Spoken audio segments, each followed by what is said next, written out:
그렇게 거룩하고 아름답고 다른 사람들의 마음속에 영원히 지울 수 없는 그런 기억을 줄 수 있는 그런 삶을 살았으면 좋겠다, 그런 생각을 다 하실 겁니다.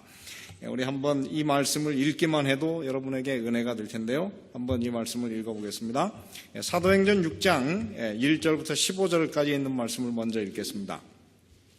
그때의 제자가 더 많아졌는데 헬라파 유대인들이 자기의 과부들이 그 매일 구제에 빠짐으로 히브리파 사람을 원망한대 12사도가 모든 제자를 불러 이르되 우리가 하나님의 말씀을 제쳐놓고 공궤를 일삼는 것이 마땅치 아니하니 형제들아 너희 가운데에서 무엇과 성령과 지혜가 충만하여 그리고 무엇하는 칭찬을 듣는 사람 7을 택하라.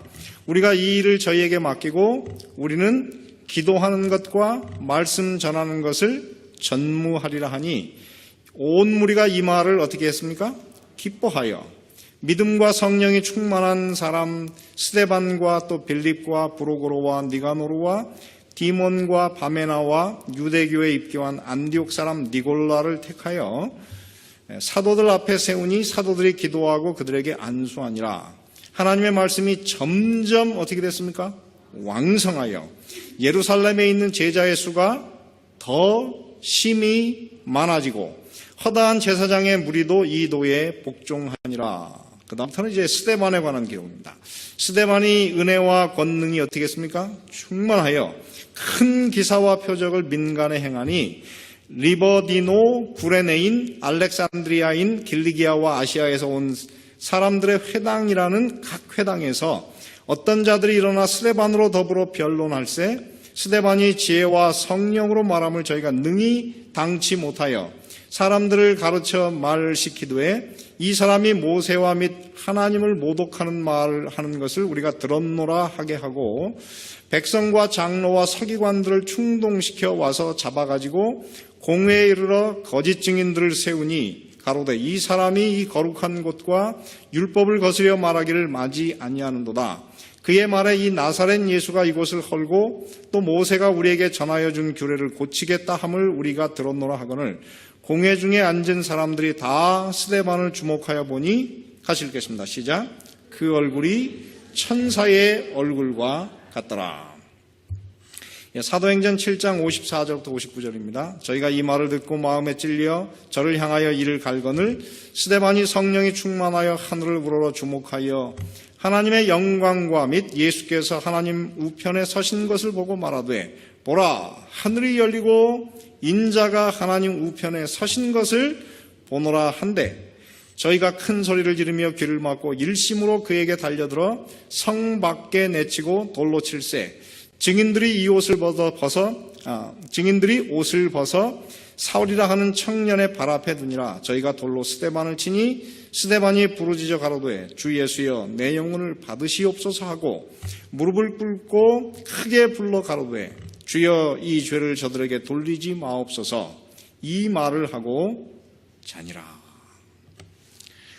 사도행전 6장부터 7장, 사실은 좀 길게 보면 8장까지는 하나의 문단입니다. 이 하나의 사상을 담고 있는데 이 가운데에는 교회에 지금 큰 문제가 하나 발생했습니다. 그래서 그 문제를 해결하기 위해서 지금 여기에 중요한 이제 그 정책을 하게 되는데 그것은 뭐냐면은 교회 안에 다 예수님을 믿고 이제 한 예수님을 믿지만은 히브리파 유대인하고 헬라파 유대인이 있었습니다. 그렇게 거룩한 교회에 어떻게 파가 있을 수 있겠나. 그런데 이거는 사람이 만든 것은 아니고 그 당시에 이 예루살렘이나 그 유대 땅에서 태어난 사람들 중에서 예수님을 믿었고 또 그들이 이제 그 교회 안에 들어온 사람들이 교회 다수가 되었습니다. 그러나 그 중에 소수는 예루살렘이나 그 유대 땅이 아닌 이방 땅에서 태어났지만은 그들이 어떤 이유로 인해 가지고 예루살렘으로 이민을 왔어요. 그래서 이민을 왔는데 그들은 이미 다른 땅에서 오래 살다 보니까는 히브리어를 할 줄 모르는 사람들입니다. 그래서 그들은 예루살렘에 살지만은 자기들과 같은 언어를 쓰는 사람들끼리 모여서 회당을 만들어서 그 가운데서 이제 예배를 드렸어요. 근데 예배를 드리는 사람 중에 오순절 날에 성령이 임했을 때에 그 중에 일부의 사람들이 예수님을 믿고 교회로 개종을 하게 됐습니다. 그래서 그 사람들은 유대인이긴 유대인이지만은 그들은 히브리어가 아닌 무슨 언어를 쓰는? 아마도 헬라어를 쓰는 그런 유대인들이 있었는데 그들이 교회의 소수의 사람이 형성되게 됐습니다. 그런데 그 당시에 그 사도들도 다 누구입니까? 다 이 히브리파 유대인이고, 그다음에 교인들도 대다수가 히브리에서 태어난 그 유대 땅에서 태어난 사람들이기 때문에 이제 사람들이 그 구제를 하라고 돈을 가져오는데 이 구제를 하다 보면은 사람들이 어떻습니까? 언어가 편하고 또 이렇게 자주 얘기하는 사람들하고 가까우니까 사도들도 원치 않았지만은 자기들도 모르게 어떻게 해요? 이 소수파인 그 헬라파, 다시 말해 그 이방 땅에서 태어나서 예루살렘에서 이민 와서 사는 그 소수의 사람들이 몇 번 그 구제, 그 과부들이 빠지는 경우가 생겼습니다. 그래가지고 이 교회에 이제 큰 문제가 생기기 시작했어요. 여러분, 교회에 이런 문제가 생길 때 이런 문제를 어떻게 해결할 것인가? 제일 좋은 방법이 아닙니다. 제일 쉬운 방법은 그런 일이 있을 때는 어떻게 하면 좋습니까? 조용해! 이렇게 하면 돼. 입 다물어! 그러면 여러분, 이렇게 힘이 없는 사람들은 그냥 불평이 있지만 입을 다물 수 있는데, 그거는 좋은 방법이 아니에요. 그래서 여기에서는 이 문제를 해결하기 위해서 지금 교회가 새로운 이제 시도를 하고 있습니다. 그것은 뭐냐면은 교회 안에 새로운 지도자들을, 다시 말해 교회의 구조를 개선해가지고 사람들의 문제를 해결하기 위해서 이제 교회에서 새로운 지도자를 선출하는 일이 있게 되었습니다. 자, 그래서 이 7 집사를 선택했는데 이 7 집사를 선택한 것은 크게 두 가지 이유가 있습니다. 하나는 무엇이냐면은 가시적인 어떤 문제를, 당면한 문제를 해결하기 위한 것입니다. 그것은 뭐냐면 교회 안에 구제에 빠지는 사람들이 있으니까 이 문제를 해결하기 위해서 어떻게 해요?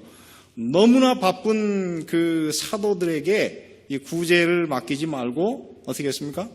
집사들을 선택해. 이 집사라고 하는 단어가 헬라어로 디아코노스, 그런데 그 뜻이 뭐냐면 봉사하다, 몸으로 일을 해결하다, 이런 뜻이에요. 그래서 이 사람들은 주로 교회 안에 그 몸으로 봉사해야 될 일이 있을 때에 그것을 어떻게 했습니까? 그것을 그 필요를 공급하는 그런 사람으로 오늘 이곳에 선택을 했습니다. 그래서 이런 가시적인 당면한 문제를 해결하기 위해서 첫째 7 집사를 선택을 했습니다. 그러나 사실은 이것보다 더 중요한, 사도행전에 그렇게 6장에 그렇게 잘 나타나 있지 않지만은 멀리 본다고 하면은 사실은 이것이 더 중요한 문제인 비가시적인, 사실 말해서 사도행전 6장이나 7장에 그렇게 분명하게 드러나지 않은, 그러나 어떤 문제입니까? 굉장히 원대하고 중요한 문제 하나를 해결하기 위해서 오늘 이 7 집사를 선택을 하게 되었습니다. 그래서 7 집사를 선택을 했는데요. 여러분, 이 사도행전에 보면 지도자를 선택하는 두 가지 방법이 있습니다. 하나는 어떤 방법입니까?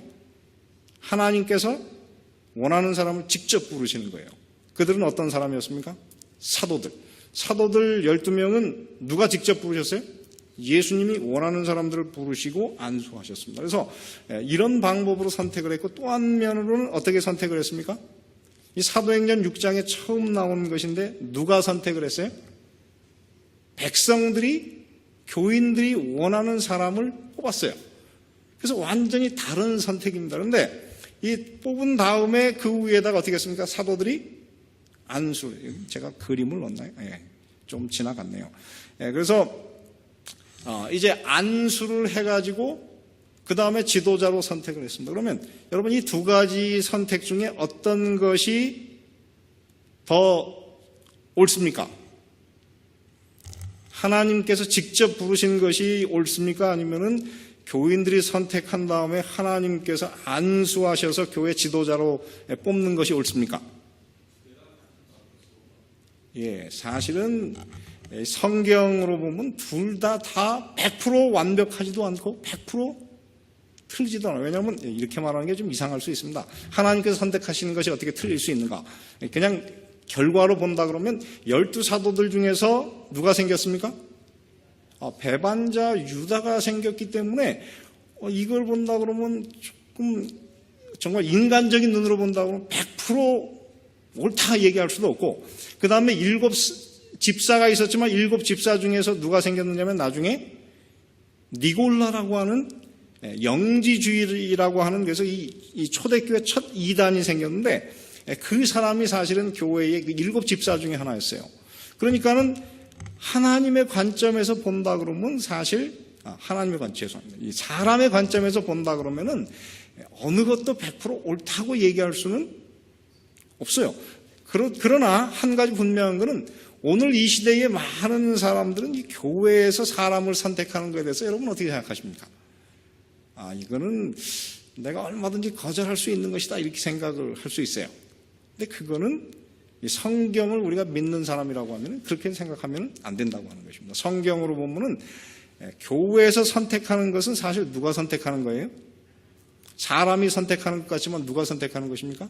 그것은 하나님이 선택하는 거예요. 그래서 우리 마음속에 이 일에 대한 그 엄숙함을 안다 그러면은 여러분 정말 우리가 이 사도행전 6장을 읽으면서 7 집사를 선택한 것이 사람이 선택했지만 누가 선택한 거예요? 하나님이 선택한 것이므로 오늘날 이 교회에서 사람을 선택하는 것도 역시 누가 선택하는 거예요? 교회 선거위원들이 선택하는 것 같지만 사실은 하나님이 선택하신다고 하는 생각을 여러분 마음속에 가지셔야 돼요. 그래서 많은 사람들은 그래요. 내가 지금 아니고 나중에 봉사할 수 있는 때가 있지 않겠나? 은퇴하면 내가 마음껏 봉사하지. 그런데 여러분 은퇴하면은 안 바쁘실 것 같습니까? 제가 보니까 은퇴하시는 분들도 굉장히 바쁘시더라고요. 그러니까는 여러분 진짜 우리가 봉사할 수 있는 때는 언제입니까? 부르심을 받았을 때, 그때가 제일 중요한 때입니다. 그리고 여러분 이 스데반이나 이 7 사도들이 만약에 7 집사들이 하나님의 부르심을 받았을 때에 만약에 거절했다면 어떻게 됐을까요? 스데반이, 여러분 이 사도행전 스데반의 얘기가 나오는데 스데반은 사실 집사로 선택을 받았지만은 나중에 집사의 그 역할을 하다가 나중에 그가 어떻게 됐습니까? 집사의 역할을 훨씬 뛰어넘은 굉장한 사도들 능력 못지않은 굉장한 사람이 됐어요. 그리고 더군다나 그가 마지막 죽을 때에 어떻습니까? 그 얼굴이 천사처럼 변했다. 그러는데 여러분 천사처럼 변한 게 어떻게 생긴 겁니까? 제가 오늘 그래서 우리 교우님들 아까 이렇게 한번 얼굴을 쫙 둘러봤어요. 어떻게 생긴 게 천사처럼 생긴 건가 이렇게 쫙 봤는데 글쎄 누구라고 얘기를 못 하겠습니다. 다만 이 천사처럼 생겼다 그러고 그다음에 그 죽을 때에 그 마지막 돌에 맞기 직전에 하늘이 열리고 인자가 하나님 보좌 우편에 서 있어요. 보통 앉아 계시는데 서 있다고 하는 것은 이 죽는 스데반의 영혼을 받으시기 위해서 그분이 서 계세요. 그러니까 여러분 그 마지막 장면의 그 숭고함과 위대함은 만약에 스데반이 그때 하나님의 부르심을 거절했다고 하면 그에게는 잊지 않았을, 다시는 그에게 그런 일이 일어나지 않았을 굉장한 역사입니다. 그래서 여러분 오늘 교회로부터 하나님께서 여러분들에게 부르신 것은 하나님의 굉장한 은혜이고 축복인 것을 아시게 되길 바랍니다. 우리 올랜도 중앙교회는 너무 좋은 교회라 이렇게 뭐를 시키면 다 저는 안 합니다. 굉장히 아주 훌륭하신데 여러분 그거는 하나님의 뜻이 아닙니다. 하나님은 여러분들을 그 일을 통해서 성장시키기를 원하시고 그분의 거룩한 어떤 사명을 위해서 여러분들을 쓰기를 원하시는데 너무나 많은 경우에 다 저는 아닙니다. 이렇게 얘기하시는 것은 하나님이 원치 않으십니다. 여러분 그러니까는 이 교회에서 항상 우리가 하나님의 사람들이기 때문에 하나님의 음성을 따라가는 사람들이기 때문에 하나님께서 이 교회를 통해서 부르시는 것이 하나님의 음성이라고 생각하고 사시는 그런 분들이 되시기를 간절히 바랍니다. 자, 그래서 7명의 이제 그 집사를 선택을 했어요. 집사를 이렇게 선택을 했습니다. 집사를 선택을 했는데 여러분 이 7 집사의 공통점이 무엇인지 아십니까? 어떻게 이것이 그 교회가 이 결과에서 굉장한 축복을 받아 7명의 집사를 선택해가지고 굉장한 축복을 받았는데 그 이유가 무엇일까요? 첫째, 7명에 나오는 모든 그 이름들은 다 어근이 다 헬라어에서 나왔어요. 스테반. 그러면 이 스테반이라고 하는 이름은 어디서 나왔냐면 헬라어 스테파노스라고 하는 말하자면 왕관 혹은 멸류관 그런 의미를 담은 것이고요. 그 다음에 빌립이라고 하는 단어도 사실 필리포스라고 해서 알렉산더 대왕의 아버지 이름이 필리포스예요. 그 다음에 다 쓸 수 없습니다. 그럼 니골라, 이 니골라라고 하는 그 단어는 사실 헬라어로 보면 니콜라우스인데 그 뜻이 뭐냐면은 백성을 정복하다고 하는 두 개의 단어를 합쳐놓은 거예요. 그래서 이 어근으로 보면 이 일곱 집사가 다 어떤 사람들이냐면은 이 헬라파, 이 소외받는 헬라파 사람들을 선택을 했어요. 그래서 교회가 이 일을 통해서 균형을 잡았습니다. 사도들은 다 누구이고? 히브리파 사도들이고, 그 다음에 이 집사님들은 다 헬라파 집사님이어서 교회가 어떻습니까? 이 히브리파 사람들이 얼마나 이 다른 사람의 이 마음을 잘 헤아리는지 우리가 좀 알 필요가 있습니다. 그래서 여러분, 이 교회는 항상 그렇습니다. 이 사람들의 이 불평에 민감해야 돼요. 그래서 저는 우리 교회 직원들도 참 죄송합니다. 이게 목사가 좀 시원찮아가지고 이렇게 참 어떤 문제를 가지고 이렇게 직원에 들어가서 이렇게 좀 해도 제가 참 능력이 없어 그래요. 근데 가능하면은 우리 교우님들에게서 들리는 그 불평이 있으면 한번 잘 고려하시고 아니면 설득을 하시든지 이렇게 해서 교회 안에 불평이 없도록 만드는 건 굉장히 중요해요. 그래서 이 초대교회는 그런 교회에 일어나는 그 불평에 대해서 신속하게 반응했고 아주 올바른 해결책을 했기 때문에 이 교회가 굉장히 달라졌습니다. 얼마나 달라졌습니까? 자, 여기 보면은 이렇게 썼습니다. 하나님의 말씀이 어떻게 했어요? 점점 왕성해. 여러분, 말씀이 왕성하다 그러는데 이 왕성이라고 하는 단어가 헬라어로는 잘하다 그런 뜻이에요. 그래서 말씀이 어떻게 됐습니까? 자랐다 그러는데 말씀이 어떻게 자라죠? 여러분, 말씀이 자라는 거 봤습니까? 씨는 자라요. 여기 이 올키드도 처음 가져왔을 때보다 지금 꽃이 굉장히 자랐어요. 굉장히 막 이렇게 풍성해졌는데, 여러분, 살아있는 것이 자라는데 하나님 말씀이 어떻게 자라죠? 제가 볼 때 이 초대교회의 그 사도들이 말이죠. 처음에 예수님에게서 이제 예수님이 승천하신 다음에 설교할 때에는 예수님을 3년 반이나 따라다녔으니까 할 말이 얼마나 많겠어요. 그죠? 그래서 설교하는 게 굉장히 쉬웠는데 한 1년 지나니까 어떻게 할 말이 없어요. 자, 그러니까 그다음부터는 어떻게 해야 됩니까? 이거를 그냥 경험에 그냥 대강 이렇게 준비해가지고 나갈 수가 없기 때문에 이 사람들이 성경을 열심히 공부하는데 이 사람들이 어떻게 했습니까? 하나님의 말씀과 기도에 전무했다. 그런데 이 전무했다고 하는 것은 거기에 전혀 힘쓰다고 하는 것도 똑같아요. 그래서 오직 이 사람들은 기도하는 일과 말씀을 연구하는 일에만 심취하다 보니까는 나중에 그들이 그 설교를 하는데 그 말씀이 굉장히 은혜로운 말씀으로 이 교회에 감동을 끼치는 그런 말씀. 그래서 이 교회의 말씀이 성장하기 시작했어요. 그 다음에 예루살렘에 있는 제자의 수가 어떻게 많아졌습니까? 더 심히 많아졌다. 그런데 이 더 심히 많아지다고 하는 것이 영어로 보면 exceedingly multiplied. 지극히 많이 증가했다. 그런 뜻이에요. 그래서 굉장히 이 숫자가 늘어났어요. 자, 7 집사를 뽑은 것으로 인해서 굉장히 그렇게 많이 늘어난 이유가 무엇일까? 그 다음에 마지막에 보면은 이 전도할 때 제일 어려운 사람이 누구냐면은 이 종교를 밥 먹고 사는 수단으로 하는 사람들 이 전도하는 건 굉장히 어렵습니다. 자, 이 개신교의 목사님이 안식일교의 진리를 알지만 안식일교로 넘어오는 게 쉽습니까? 어렵습니까? 굉장히 어려워요. 왜냐하면 그건 밥 먹고 사는 거니까 정말 어려운데 여기서 보면 이 제사장은 어떻습니까? 만약에 기독교로 이 예수님을 믿는 종교로 만약 개종했다 그러면 그들은 어떻게 해요? 짭이 떨어지는 일인데 그 사람들조차도 이 도라고 하는 말이 믿음이라고 하는 믿음에 복종했다고 하는 걸 보면은 이 사도들, 이 초대교회가 얼마나 그 능력이 있었는지 우리가 알 수가 있어요. 그래서 이 교회가 굉장히 성장을 하기 시작했습니다. 그러면 그렇게 된 그 근본적인 이유가 무엇입니까? 제가 볼 때는 한 2가지 이유가 있습니다. 하나는 교회에 나오는 모든 사람들이 다 자발적으로 교회 안에서 일을 하기 시작했다고 하는 걸 우리가 볼 수 있어요.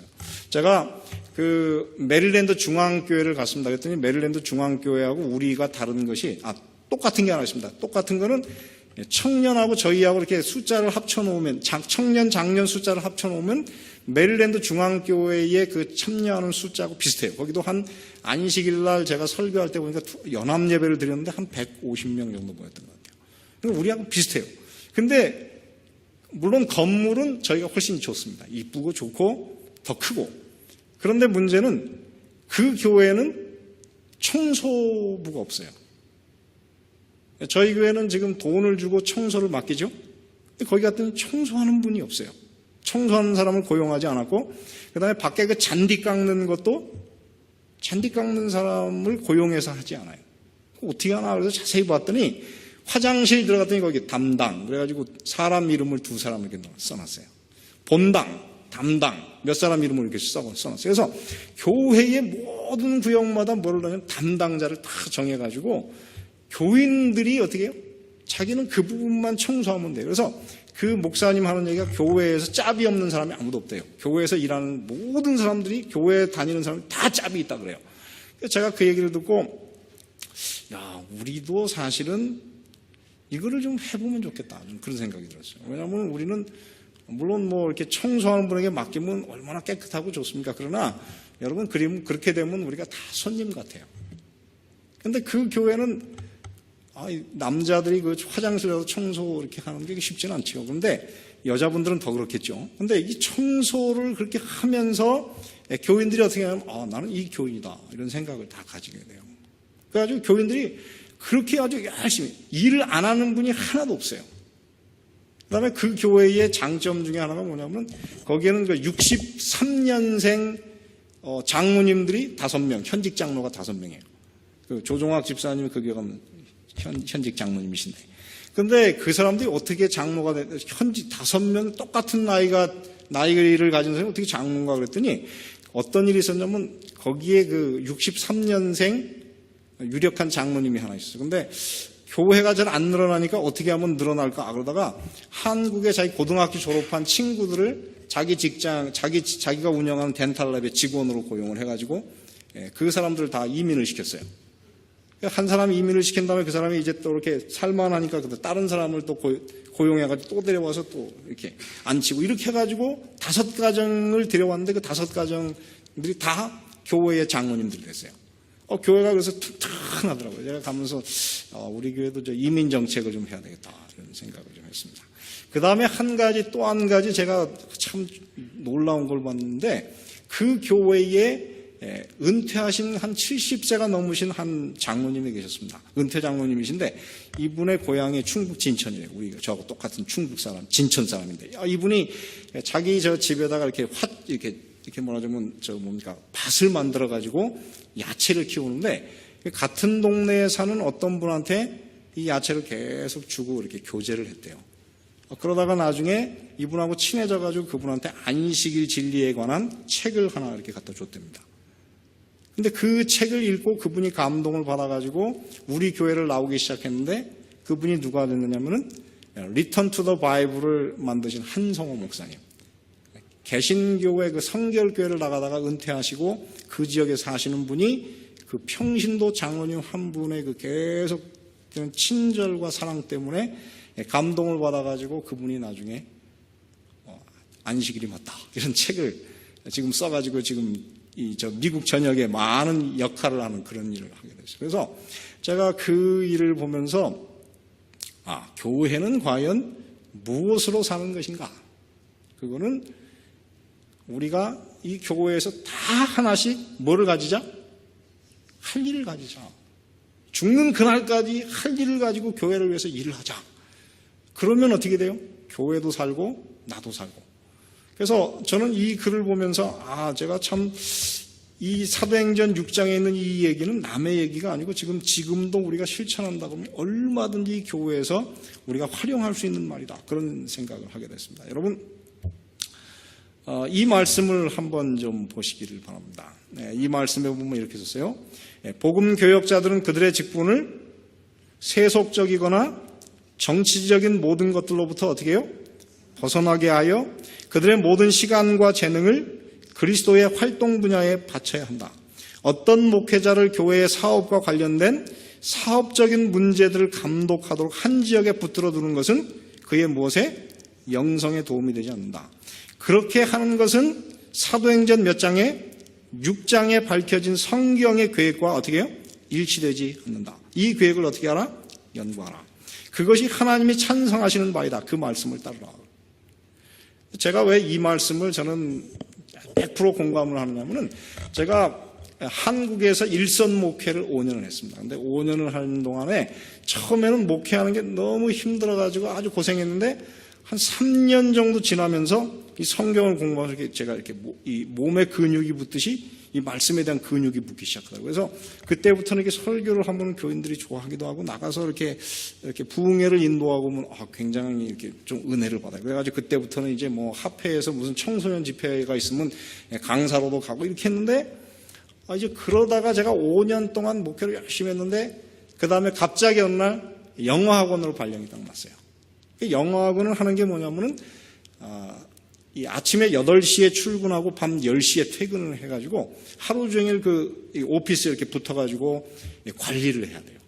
근데 관리를 하는데 여러분, 목사에게서 제일 중요한 시간이 언제인 줄 아십니까? 목사가 이 영적으로 살려고 하면 반드시 고수해야 되는 시간은 아침 6시부터 10시예요.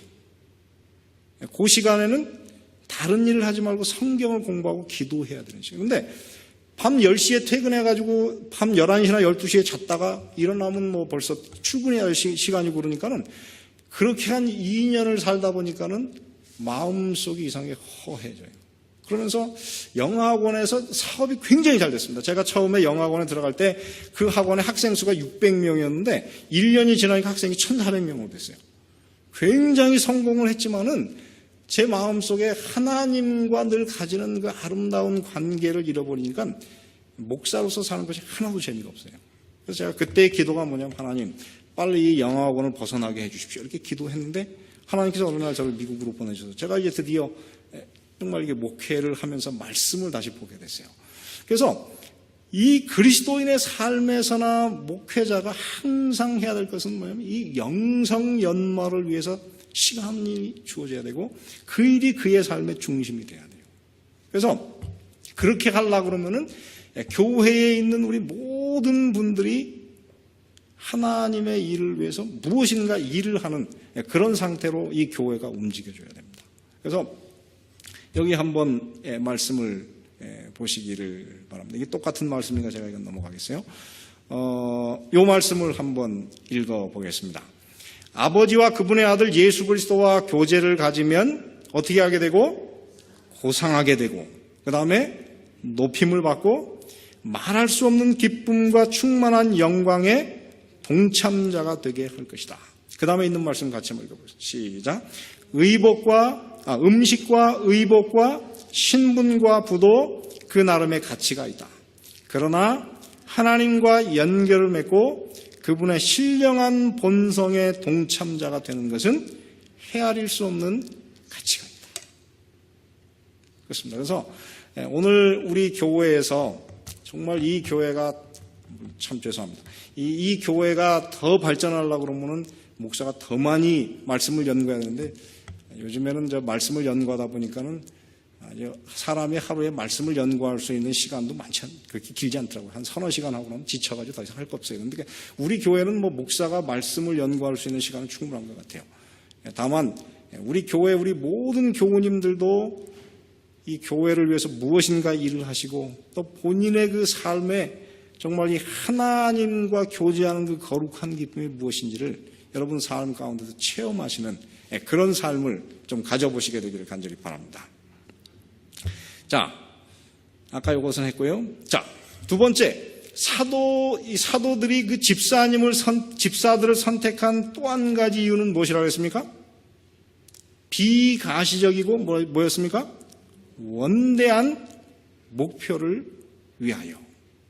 제가 왜 이렇게 썼느냐면은, 자, 처음에 스데반을 선택한 것은 무엇을 위해서입니까? 구제를 위해서 선택했어요. 근데 사도행전 6장 9절부터 보면은 이 스데반이 무엇을 하게 됐습니까? 이 사람은 단순히 구제를 하는 것이 아니라 웬만한 사도보다도 더 능력이 출중해가지고 어떻게 했어요? 나가서 전도를 하는데 그게 굉장한 기적이 일어났을 뿐만 아니라 얼마나 그 사람의 이 논리가 굉장한지 아무도 이 사도 바울하고 이렇게 논쟁을 해가지고 이기는 사람이 아무도 없었어요. 그 다음에 이 사람이 누구를 향하여 전도를 했습니까? 이 전도를 한 대상들이 누구였어요? 자, 사도행전 6장 8절 9절에 보면 이렇게 썼습니다. 스데반이 은혜와 권능이 충만하여 큰 기사와 표적을 민간에 행하니, 리버디노라고 하는데 리버디노라고 하는 것이 무엇입니까? 이게 사실은 자유. 그러니까 회당 이름인데 자유예요. 제가 보니까 아마 예루살렘에 사는 유대인 중에 어떤 사람들은 이렇게 개혁파 유대인들이 있었는지 모르겠어요. 그래가지고 자기는 정통 유대인 회당에 가지 않고 자기들끼리 회당을 따로 만들어가지고 회당을 했고, 그 다음에 그 구레네, 다시 말해 그 아프리카 그 구스에서 온 사람들이 자기들끼리 회당을 만들었고, 알렉산드리아에서 온 사람들이 또 회당을 따로 만들었고, 길리기아와 아시아에서 온 사람들이 다 회당을 만들어가지고 거기서 예배를 드렸는데, 이 스데반이 바로 헬라파 사람이었기 때문에 자기가 개종하기 전에 다녔던 그 회당의 교인들에게 전도했어요. 그래서 저는 이 글을 가만히 보니까는 이 스데반이 처음에는 집사로 되었지만 그가 하나님께 부름을 받고 일을 하다 보니까는 나중에 하나님께서 이 스데반을 이방인 선교를 위해서 어떻게 해요? 처음 문을 연 굉장한 그런 하나님께 굉장히 큰 의미로 사용을 받은 그런 지도자가 됐습니다. 저는 그래서 이 글을 보면서 오늘 참 제 마음속에 큰 감동을 받았어요. 그래서 하나님께서 말이죠, 어떤 사람을 이제 그 선교사로 사용할 때, 특별히 이 안식일 교회에서 최초로 이 선교사로 부름을 받은 사람이 누구였는지 아십니까? 그 사람이 J.N. 앤드루스인데, 이 J.N. 앤드루스는 이 유럽에 전도하러 선교사로 보낼 때 그는 이미 얼마나 성경을 잘 아는지 헬라어 성경을 마태복음부터 계시록까지 다 외우던 사람이었어요. 그래서 그 사람을 보낼 때 뭐라 그랬냐면 이렇게 했었습니다. 우리는 우리 중에서 가장 유능한 사람을 선교사로 어떻게 한다? 파견한다. 그렇게 썼습니다. 그래서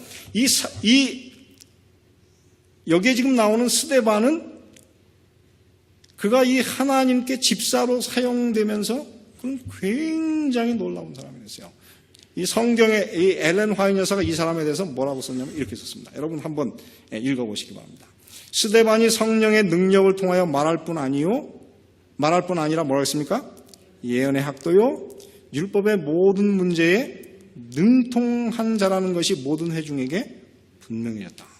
스데반은 자기가 옹호하는 진리를 능히 변호할 수 있었고 그의 반대자를 단호히 물리칠 수가 있었다. 특별히 그 반대자 중에 누가 있었느냐면 나중에 사도 바울이 된, 아마 사도 인류 그 성경 역사상 가장 성경을 잘 아는 이 사울과 논쟁에서 이겼어요. 그래서 하나님께서 이 스데반을 얼마나 굉장히 썼느냐면은 그 다음에 이렇게 썼습니다. 스데반은 믿음이 깊은 순교자였다. 그래서 저는 이 스데반의 얘기를 보면서 참 감동을 받습니다. 여러분, 사도행전에 보면 거기에 2명의 순교자가 있습니다. 누가 있습니까? 첫 번째 순교자가 누구입니까? 여러분 스데반이 순교자고 또 하나는 누구입니까? 야고보. 자, 그러면 이 2명의 순교자의 그 마지막 순교의 모습을 한번 비교해 보시기 바랍니다. 어떻게 다릅니까? 스데반은 기독교에서 최초로 순교를 받은 사람이고 야고보는 누구였습니까? 사도 중에서 최초로 순교를 당한 사람이에요.